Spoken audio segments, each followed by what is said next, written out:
Welcome to Talking to Myself Extra. Here, our special guests delve deeper into their topics.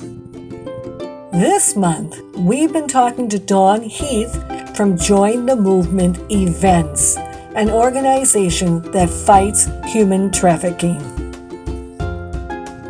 Through our conversation, the topic of social media came up several times. I thought it might be good to have a Talking to Myself Extra to discuss social media's role in human trafficking. Dawn, I'll hand it over to you now. Thanks. One of the things that we are finding is that social media has become the new mall. The kids don't go shopping in the stores anymore. Everybody goes to Amazon. Everybody's on social media. TikTok is one of the largest problem areas that we have. But then there's Snapchat and there's Omegle. These are all social medias, programs, apps that were created to be fun. And they are. There's a lot of people having fun on them. The problem we're finding is that the predators have found a way to gain access to our kids and to exploit their vulnerabilities. So we might have a 13-year-old girl who's doing a video on TikTok of her favorite hip-hop song. And she's got 3,000 likes. And she's pretty excited because she feels like she's really popular now, right? So the predator's going to take a look at that. And he's going to say, I wonder what her vulnerability is. Do you think she has low self-esteem? Does she want to be popular? So he'll send her a suggestion. And this is all anonymous, of course, because that's what TikTok is. And he'll say, you know what? I bet if you show some of your midriff or you start lifting your shirt up and showing some of your waist and your stomach area, you might get 5,000 likes. So she does a second video and she's done that. What do you think that tells him? She's got a self-esteem. She wants to be popular. So now he can play on that even more so.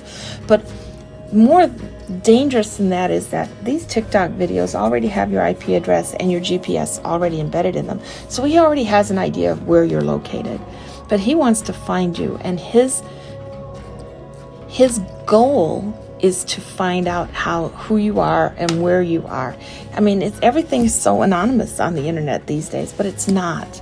Everything that goes on the internet stays on the internet. It's never really deleted. So he's looking at ways that he can identify her. Is that poster behind her in her bedroom of the Delavan Darien volleyball team at the high school? Or is that the football team? Or is that a cheerleading team? Or the dance team? And he's looking at that thinking, if I go to that volleyball game, do you think I'll find her there?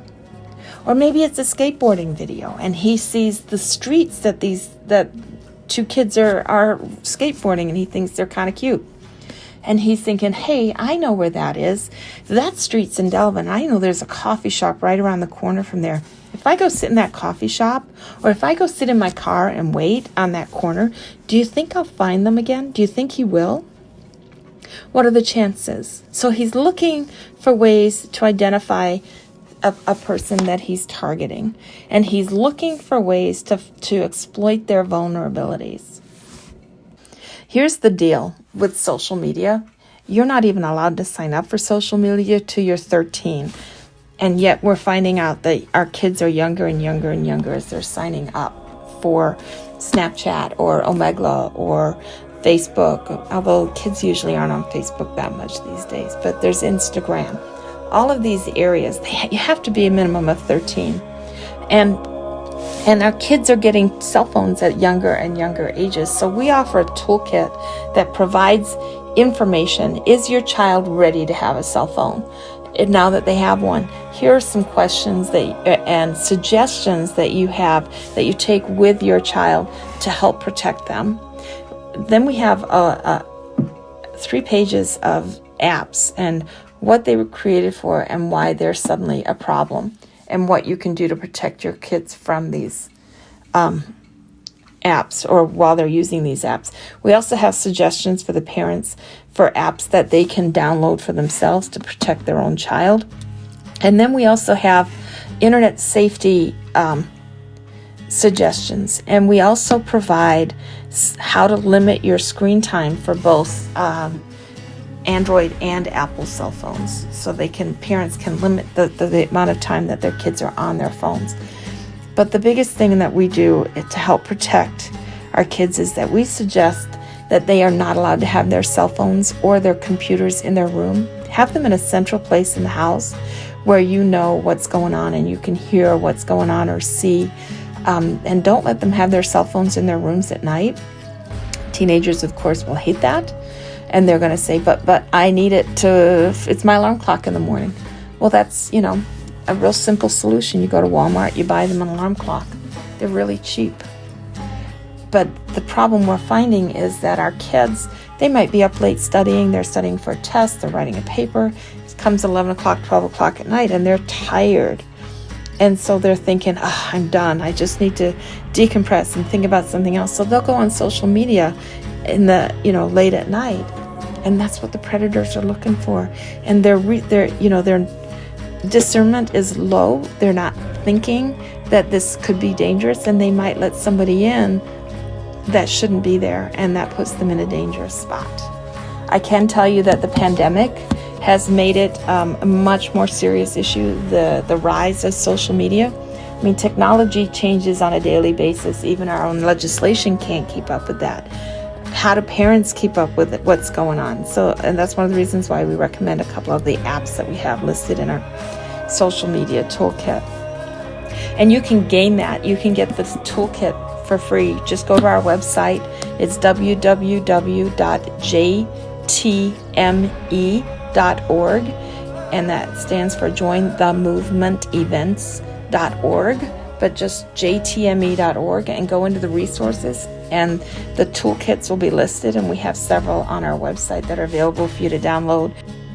Thank you again, Dawn. Just a few reminders for my listeners. If it sounds too good to be true, it probably is.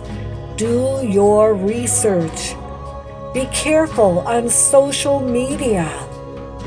You can do something about this by being aware of the people and situations around you.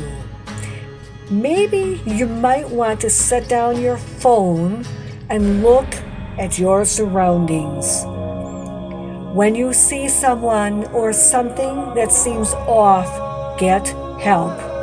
Go to jtme.org, go to an adult, or call the Human Trafficking Hotline 888-373-7888.